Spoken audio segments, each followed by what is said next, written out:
ഈ പോളണ്ടിലെ ആ കാട്ടുപോക്കാനുണ്ടല്ലോ നമ്മുടെ ആണിപ്പറമ്പൻ, അദ്ദേഹത്തെ കണ്ടിട്ട് കുറച്ച് ദിവസമായി, അദ്ദേഹത്തിൻ്റെ വീഡിയോ കണ്ടിട്ട് കുറച്ച് ദിവസമായി. അദ്ദേഹത്തെ ലാസ്റ്റ് കണ്ടത് വത്തിക്കാനിൽ മിന്നായം പോലെ ഞാനൊന്ന് കണ്ടു. അവിടെ വത്തിക്കാനിൽ അയാൾ ഏതാണ്ട് കൈകൊണ്ട് ഏതാണ്ട് സൂത്രം കാണിച്ചുകൊണ്ടിരുന്നപ്പോഴത്തേക്കും സെക്യൂരിറ്റി ഗാർഡ് അയാളെ തട്ടിമാറ്റുന്നത് കണ്ടു. അതാണ് പിന്നെ കണ്ടത്. പക്ഷേ ഇതിനിടയ്ക്ക് ഞാനൊരു വീഡിയോ കണ്ടു. ആ വീഡിയോയിൽ എന്താണെന്നറിയാം, അദ്ദേഹം നമ്മുടെ ഷൈജു ആൻ്റണിയെ ത്രാഷ് ചെയ്തിരിക്കുകയാണ്. ഷൈജു ആൻ്റണിയെ അത് നമ്മുടെ ആലപ്പുഴ ജോക്കുട്ടനും അതുപോലെ തന്നെ ചെയ്ത് കണ്ടു. രണ്ടുപേരും കോർഡിനേറ്റ് ചെയ്തിട്ടൊരു അറ്റാക്കാണ് ഷൈജു ആൻ്റണിയെ. കാരണം അവർ അറ്റാക്ക് ചെയ്യാതിരിക്കുമോ? കാരണം അവർക്ക് ഇല്ലാത്ത ഒരു കഴിവാണ് നമ്മുടെ ഷൈജു ആൻ്റണിക്കുള്ളത്. ഏത് കാര്യത്തെപ്പറ്റി, കാനനിയമത്തെപ്പറ്റി വേണോ, ലിറ്റർജിയെപ്പറ്റി വേണോ, ആരാധനക്രമത്തെപ്പറ്റി വേണോ, എന്ത് കാര്യത്തെപ്പറ്റി വേണമെന്നുണ്ടെങ്കിലും വാചാലനായിട്ട് സംസാരിക്കാനുള്ള കഴിവുണ്ട്, അറിവുണ്ട് ഷൈജു ആൻ്റണിക്ക്. അതുകൊണ്ട് പിടിച്ചു നിൽക്കാനായിട്ട് ഈ ആണിപ്പറമ്പൻ എന്ന കാക്കാലനോ അല്ലെങ്കിൽ ഒരു കൽതായ പണ്ഡിതനും കഴിവില്ല. അതുകൊണ്ട് ഇവരുടെ ദേഷ്യം മുഴുവൻ ഈ ഷൈജു ആൻ്റണിയോടാണ്. അപ്പോൾ കഴിഞ്ഞൊരു വീഡിയോയിൽ ഈ കാട്ടുപോക്കാൻ ഭീഷണിപ്പെടുത്തിയിരിക്കുകയാണ്. ഷൈജു ആൻ്റണിക്കെതിരെ കേസ് വരുന്നുണ്ട്, ഞാനെല്ലാം കണ്ടിട്ടാണ് പറയുന്നത്, എൻ്റെ കയ്യിൽ രേഖകളുണ്ട്, കേസ് വരുന്നുണ്ട്, തട്ടിൽ അരമനയിൽ വന്നിട്ട് ഈ കാലൊടിക്കും തല്ലിയൊടിക്കും എന്ന് പറഞ്ഞു. അതുകൊണ്ട് കേസുണ്ട്, കേസ് വരും, കേസ് വരും. എൻ്റെ ആണിപ്പറമ്പ അവിടെ 10-21 വൈദികരെ ഇടിച്ച് തവിടുകൂടിയാക്കി കട്ട്ലറ്റ് വെച്ചിട്ട് ആർക്കും ഒരു കംപ്ലൈൻറ്റും ഉണ്ടായില്ല, പരാതി ഉണ്ടായിരുന്നില്ല, കേസും ഉണ്ടായിരുന്നില്ല. അപ്പോഴാണ് ഷൈജു ആൻ്റണിക്കെതിരെ കേസ്. എന്നിട്ട് എവിടെയാണ് കേസ്?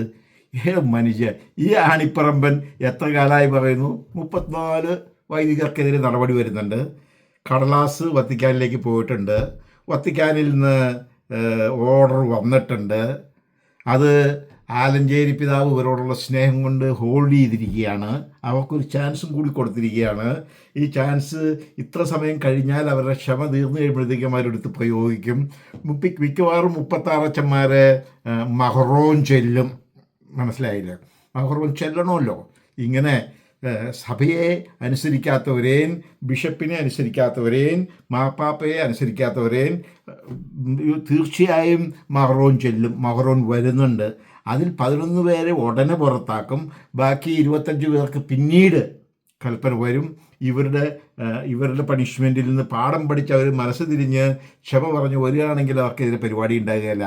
ഇങ്ങനെയുള്ള കുറേ ബുൾഷിറ്റുകളൊക്കെയാണ് ഈ ആണിപ്പറമ്പൻ പറഞ്ഞുകൊണ്ടിരുന്നത്. ആണിപ്പറമ്പൻ പറയുന്നതിൽ യാതൊരു കഥയില്ല. ഇപ്പം അദ്ദേഹം പറയുന്നത് കല്ലായ പോലും കേൾക്കുന്നുണ്ട് എന്നെനിക്ക് തോന്നുന്നില്ല. കാരണം he's a waste of time, he's a waste. പോളണ്ടിലിരുന്ന് ജനാഭിമുഖ കുർബാന ലത്തീൻ റീത്തിൽ ചൊല്ലി കാശ് മേടിക്ക് പള്ളക്കിട്ടിട്ടാണ് ഇദ്ദേഹം ഇവിടെ കല്ലായ പ്രസംഗം പ്രസംഗിക്കുന്നത്. അദ്ദേഹം പറയുന്നതിൽ എന്തെങ്കിലും ആത്മാർത്ഥത ഉണ്ടെന്നുണ്ടെങ്കിൽ അദ്ദേഹം കേരളത്തിൽ വന്ന് കൽദായർക്ക് വേണ്ടിയിട്ട് ഫൈറ്റ് ചെയ്യണം. അതാണ് വേണ്ടത്. അല്ലാതെ പോളണ്ടിലിരുന്ന് പ്രസംഗിച്ചുകൊണ്ട് കാര്യമൊന്നുമില്ല. ഈ മനുഷ്യൻ വെറും വൃത്തികെട്ടിയൊരു മനുഷ്യനാണ്. വെറും മനസ്സിൽ വെറുപ്പ് മാത്രം പേറിക്കണ്ടു കിടക്കുന്ന ഒരു മനുഷ്യ അധമനാണ്, ഒരു പുരോഹിത അധമനാണ് ഈ മനുഷ്യൻ. ഒരു കാക്കാലൻ. അതായത് അയാൾക്ക് യാതൊരു വൈദികത്വവും ഇല്ല, ഒരു ദിവ്യത്വവുമില്ലാത്ത ഒരു മൃഗമാണ് ഈ മനുഷ്യനെന്ന് പറയാതെ നിവൃത്തിയില്ല ഈ ആണിപ്പറമ്പൻ. അയാളുടെ ആഗ്രഹവും പ്രാർത്ഥനയും എറണാകുളത്തെ വൈദികരെ ഒന്ന് ശിക്ഷിച്ചു കാണണമെന്നുള്ളതാണ്. അത് പറയുമ്പോഴത്തേക്കും അയാളുടെ വായിൽ നിന്നിങ്ങനെ നൊരയും പതയും വരികയാണ്. ആ കാര്യം അങ്ങോട്ട് ഓർത്തിട്ട് വൈദികരെ ശിക്ഷിക്കുന്നു. ഒരു വൈദികനെ ശിക്ഷിക്കാനായിട്ട്, മകറോൻ ചൊല്ലുവാനായിട്ട് ഒരു വൈദികനെ കഴിഞ്ഞിട്ടുണ്ടോ ഇന്നവരെ? ഈ പ്രസംഗവും ഭീഷണിയും ഞാൻ പറഞ്ഞില്ലേ, അതൊക്കെ ഈ കള്ളത്തിൻ്റെ ഒരു ഭാഗമാണ്. ഇപ്പം ശിക്ഷ വരും. നമ്മുടെ സഭാ നേതൃത്വവും പറഞ്ഞുകൊണ്ട് കിടന്നത് അത് തന്നെയാണ്. ശിക്ഷ വരും, ശിക്ഷ, സഭാപരമായ നടപടികൾ വരും. ഒന്നുമില്ല. മാപ്പാപ്പ പറഞ്ഞതെന്താണ്? മാപ്പാപ്പ പറഞ്ഞത് സ്വരുമേൽ തീർക്കുക, ഒരു രീതിയിലും സഭ വിഭജിക്കപ്പെടുവാനിടയാകരുത്. പാമ്പ്ലാനി പറഞ്ഞത് നിങ്ങൾ കേൾക്കുന്നുണ്ടോ? കൽദായറെ, FTNS ഗുണ്ടകളെ, പാമ്പ്ലാനി പറഞ്ഞിട്ടുണ്ടൊരു വീഡിയോയിൽ. മാർപ്പാപ്പ പറഞ്ഞത് ഇതാണ്. മാർപ്പാപ്പ പറഞ്ഞത് ഒരു കാരണവശാലും സഭ പിളരുവാൻ ഇടവരരുത്, ഭിന്നിപ്പിന് ഇടം കൊടുക്കരുത്, സംസാരിച്ച് വേണ്ട വിട്ടുവീഴ്ചകൾ ചെയ്ത് സമാധാനം സൃഷ്ടിച്ച് മുമ്പോട്ട് പോകണം. ഇതൊക്കെയാണ് മാർപ്പാപ്പ പറഞ്ഞത്. അല്ലാതെ മാർപ്പാപ്പയെ കൊണ്ട് അതും ഇതും പറയിപ്പിച്ച് മാർപ്പാപ്പ പറഞ്ഞു എപ്പോഴും ഇവർ പറയുന്നൊരു ഒരു ഒരു പല്ലവിയുണ്ട്. സിനഡ് ഐക്യകണ്ഠേന പാസ്സാക്കിയതും മാർപ്പാപ്പ അംഗീകരിച്ചതും ഇത് രണ്ടും അസത്യമാണ് സുഹൃത്തുക്കളെ. സിനഡ് ഐക്യകണ്ഠേന പാസ്സാക്കിയിട്ടില്ല. 16 മെത്രാന്മാർ എതിരുന്നുണ്ട് ഓൺ ദ റെക്കോർഡ്.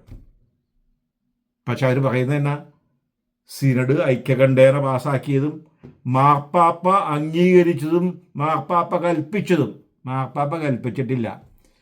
മാർപ്പാപ്പ ഈ ഏകീകൃത കുർബാന ചെല്ലണമെന്ന് മാർപ്പാപ്പ ഒരു സ്ഥലത്തും കൽപ്പിച്ചിട്ടില്ല. കൽപ്പിച്ചിട്ടുണ്ടെങ്കിൽ അങ്ങനെ ഒരു രേഖ പുറത്തെടുക്ക്. ഓക്കെ. അപ്പോൾ ഇതൊക്കെ ഈ മനുഷ്യരെ കബളിപ്പിക്കാം, വിശ്വാസികളെ കബളിപ്പിക്കാം, എന്നത്തേക്കും കബളിപ്പിക്കാം എന്നുള്ള മെത്രാന്മാരുടെ ആ മിഥ്യാധാരണയുണ്ടല്ലോ, അത് മാറ്റണം. കാലം മാറി. ജനങ്ങൾ ചോദിക്കും. ഇന്ന് ഏത് ഡോക്യുമെൻറ്റും വത്തിക്കാൻ്റെ ഡോക്യുമെൻ്റ് നമുക്ക് ഓൺലൈനിൽ അവൈലബിൾ ആണ്. ഒന്ന് ഗൂഗിൾ ചെയ്യേണ്ട കാര്യമുള്ളൂ. അപ്പം മെത്രാന്മാർ പണ്ടൊക്കെ ഇത് പൊതിഞ്ഞു വച്ചിരുന്ന മാതിരി പുതപ്പിട്ട് മൂടി വയ്ക്കാനായിട്ട് പറ്റില്ല. മനസ്സിലായില്ലേ? ഈ ഭൂതം കുപ്പിക്ക് പുറത്ത് ചാടിയിരിക്കുന്നു. ജനങ്ങൾക്ക് ഏതൊരു മനുഷ്യനും ഒരു സ്മാർട്ട് ഫോൺ ഉള്ളവന് കുത്തി നോക്കാം. മാർപ്പാപ്പ എന്ത് പറഞ്ഞു, സഭ എന്ത് പറയുന്നു, സഭയുടെ നിലപാടെന്താണ്, മാർപ്പാപ്പയുടെ നിലപാടെന്താണ്. ഓക്കെ.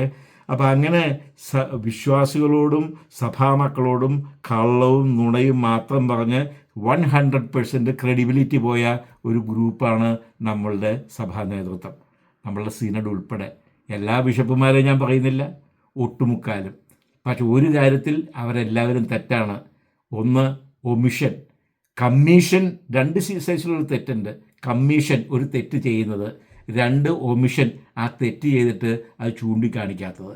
അപ്പോൾ അറ്റ്ലീസ്റ്റ് ഒമിഷൻ എന്നുള്ള കാര്യത്തിൽ നമ്മുടെ സിനഡിലെ എല്ലാ മെത്രാന്മാരും കുറ്റവാളികളാണ്. അവർ നമ്മളെ അറക്കാൻ കൊടുത്തു, വിശ്വാസികളെ, കുഞ്ഞാടുകളെ അവർ അറക്കാൻ കൊടുത്തു. പക്ഷേ ഭാഗ്യമെന്ന് പറയട്ടെ, കുഞ്ഞാടുകൾ ഇന്നും ശക്തമായി തിരിച്ചടിച്ചുകൊണ്ടിരിക്കുകയാണ്. അതിൽ നമ്മുടെ സഭാ നേതൃത്വം പകച്ചു നിൽക്കുകയാണ്. That's right. Thank you very much.